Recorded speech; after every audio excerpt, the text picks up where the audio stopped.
Well, good morning again to all those that I hadn't spoken to. Hope, trust, and pray that we had a blessed week in this past week.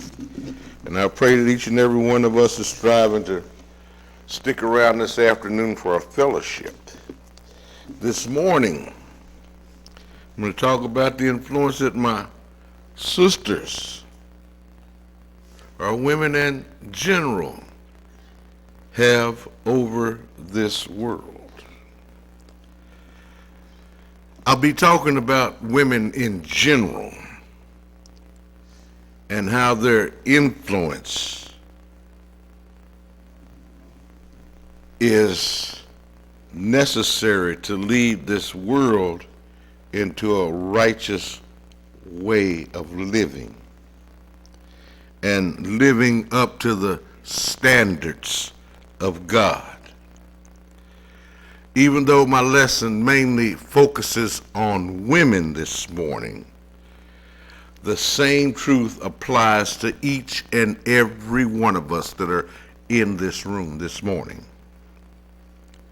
Beginning in the Garden of Eden and continuing until eternity, the world has been drawn into sin by Satan's lures. The only hope the world has known rests on the fact that God sent his Son to bring about forgiveness of sin. The message of the cross is made known by the influence and the examples of those who are willing to live for the Lord. Today, more than ever, Christians should be using every opportunity they have to be a positive influence on society. If we take advantage of the doors that are open for us, we can make a tremendous impact on our society. Though we may hear the cries of a radical feminist who are trying to taint the view of women today, Christian women must recognize the positive influence they can have on public morality. They must realize that it's in their responsibility to help other women understand the importance of living a pure life.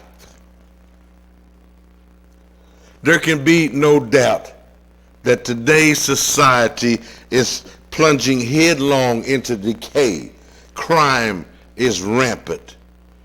There never seems to be an end to drug and alcohol abuse. After a slight statistical dip, cigarettes smoking is increasing, especially among our young people, and they're getting younger and younger. Gambling is being legalized everywhere in every state, and more so now than ever before, and more governments are beginning to allow the legalization of gambling. Abortion and legitimate births are spiraling upward. And then we look at our televisions. Programming is filled with more and more sleazy talk shows airing every kinky relationship imaginable, and then some abnormal lifestyles are presented on primetime television family shows as if they were the norm. Educational systems are influencing our children to be more worldly. Marriages are falling apart and children are out of control. The question is there an alternative to the declining standards and a way to increase immorality, or should we just sit around and shrug our shoulders and say, let it be? Obviously, we should not accept the standards of society, and I believe the solution to the problem is Christianity. Our challenge as Christians is to rise above the world and allow the godliness, virtue, and purity of Christianity to rule in our lives. If we all put into practice the maxim that a better world begins with me, then the effect will be felt around the globe. While men should be setting the example for other men, women must also set the example for living a moral life for other women. Though our nation as a whole has lost its moral compass, it is not the first time that this has happened. The Bible tells us of the fall of Adam and Eve, the pride of Babel, the corruption of Noah's days, Sodom and Gomorrah, right down to the degeneration of the Roman society of the first century. As corrupt as the Roman society was, Paul managed to convert many from their wicked ways during their day, and we can do the same during this day and time. Throughout biblical history, we can see how people would influence a nation in a positive way or in a negative way. As I said, our lesson this morning will focus more on women, so the examples I will be using will be the good and the bad women of the Bible. Our first example comes from the notorious Jezebel, who I believe was one of the most wicked women to walk the face of the earth. The details of her life can be found in 1 Kings, beginning at chapter 16 and verse 31 and running through chapters 2 and 21, 1 through 24. She was a murderous, selfish woman, determined to have her own way and to wipe out God's servants. The Bible has nothing good to say about this woman, except maybe her death. In fact, in New Testament times, her name was synonymous with evil and treachery,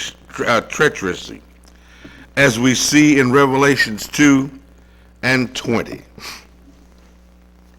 Nevertheless, I have a few things to say against you, because you allowed that woman Jezebel, who calls herself a prophetess, to teach and seduce my servants to commit sexual immorality and eat things sacrificed to idols.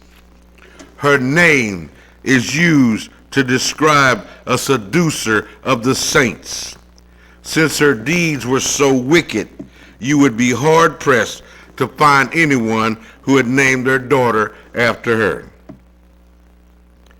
She was not only a negative influence on her husband, King Ahab, her evil ways also influenced her daughter as well. Excuse me, 2 Kings 11 and 1, when I think it's at the other mother of Azar saw that her son was dead, she arose and destroyed all the royal heirs. But Joasheba, the daughter of King Joram, sister of Azariah, I think it was, took Joash, the son of Azariah, and stole him away from among the king's sons who were being murdered, and they hid him and his nurse in the bedroom. She was so wicked that when her son, King Ahazar, was murdered, she set out to have her own grandsons murdered in order to claim the throne for herself. Only through God's providence was one of those children, Joash, rescued by Joasheba and her husband. They gave Joash proper rearing and later led a revolt that established him as king. Joash became one of the royal reformers of God's people.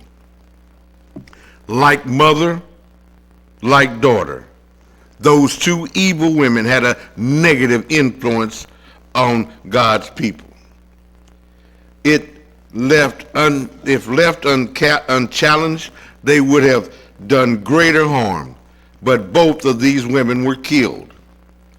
However, thanks to Joasheba and her husband, the one young lad Joash was saved and was raised in the way of righteousness and became the next king who returned the people back to God. This example shows the difference our influence can have on a nation.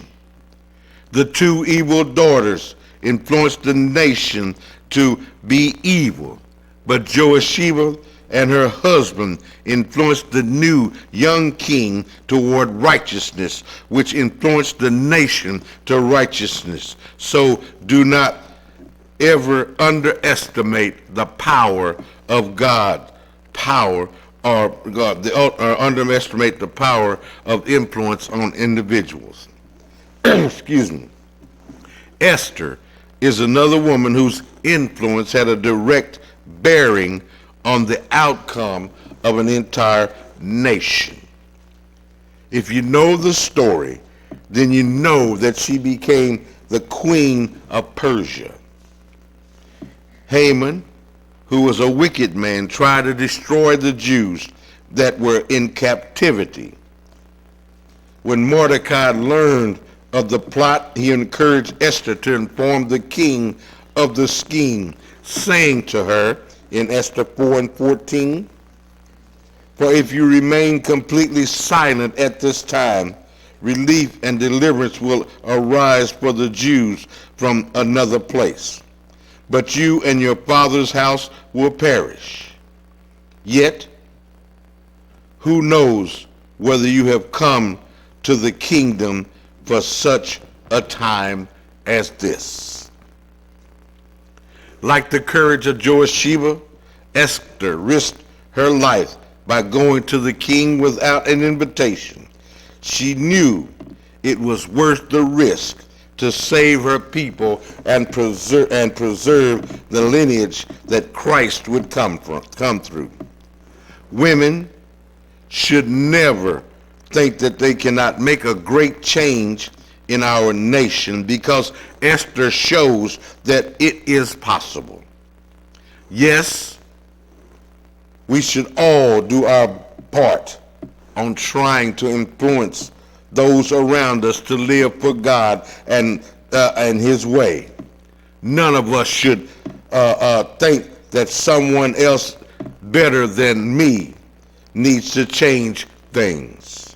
Instead, we need to remember what Mordecai said. Yet, who knows whether you have come to the kingdom for such a thing as this? In the New Kingdom, in the New Testament, we learn about Herodias, Matthew chapter 14, and beginning at verse 3. For Herod had laid hold of John and bound him and put him in prison for the sake of Herodias, his brother Philip's wife, because John said to him, "It is not lawful for you to have her." And although he wanted to put him to death, he feared the multitude, because they counted him as a prophet. But when Herod's birthday was celebrated, the daughter of Herodias danced before them and pleased Herod. Therefore he promised with an oath to give her whatever she might ask. So she, having been prompted by her mother, said, "Give me John the Baptist's head here on a platter." And the king was sorry. Nevertheless, because of the oath and because of those who sat with him, he commanded it to be given to her. So he sent and had John beheaded in prison. And his head was brought on a platter and given to the girl, and she brought it to her mother. Here we have another example of how a woman used her influence to carry out senseless murder. Herodias was an adulterous woman who hated the preaching of God's truth by John the Baptist. She found her opportunity to have him murdered when her daughter Salome's dancing pleased King Herod. When he offered her daughter whatever she wanted, she asked for the head of John the Baptist on a platter, which ended the life of the forerunner of Christ. While the Bible has many examples of wicked women using their influence in wicked ways, we also have many examples of kind women who use their influence in good ways. For example, Lydia was a woman whose influence helped spread the gospel of Christ in Philippi in the first century. The account of her faithful life of service as a fellow helper of Paul is found in Acts chapter 16 and beginning at verse 14. Now a certain woman named Lydia heard us. She was a seller of purple from the city of Thyatira who worshiped God. The Lord opened her heart to heed the things spoken by Paul. And verse 15 says, and when she and her household were baptized, she begged us, saying, if you have judged me to be faithful to the Lord, come to my house and stay. So she persuaded us. Lydia was a seller of purple, a luxurious dye affordable only by the wealthy. She had many contacts within her community. Though we are told specifically of things that she did, we can see that she opened her home up to Paul and Silas, and appears she also opened her home up to other brethren, as implied in Acts chapter 16 and beginning at verse 40. So they went out of the prison and entered the house of Lydia, and when they had seen the brethren, they encouraged them and departed. After being converted to Christianity, she was using what she had to help other Christians. Showing hospitality back then was very important. Though hospitality is not as needed today as it was back then, it is still an effective way to show that you care and you have concern for others, and can be used to influence those that you show hospitality to.